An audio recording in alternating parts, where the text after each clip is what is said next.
So nung nakaraang video napakita ko sa inyo na kumuha kami ng napir sa ibang lugar dahil medyo kulang na yung napir namin dito sa farm.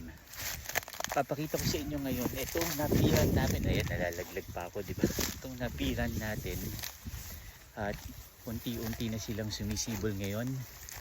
Pinagpahinga kasi natin sila ng 1 linggo at eto na sila ngayon.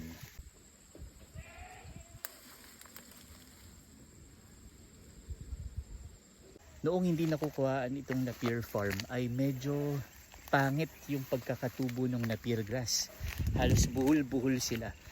Pero ngayon, makikita ninyo, ganda ng tindig.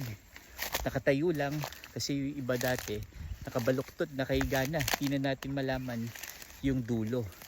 Pero ngayon na linggo-linggo nakukuhaan siya, ay maganda na yung tubo niya ulit. May bumisita dito sa farm na tinuro sa amin na ito pala ay legumes at kinakain din ng kambing. Nakalimutan ko lang yung pangalan, kaya sinasama na rin namin siya sa paggiling. Itong nilalakaran natin na ito dati, mabababa lang, pero ngayon nakakabawi-bawi na siya.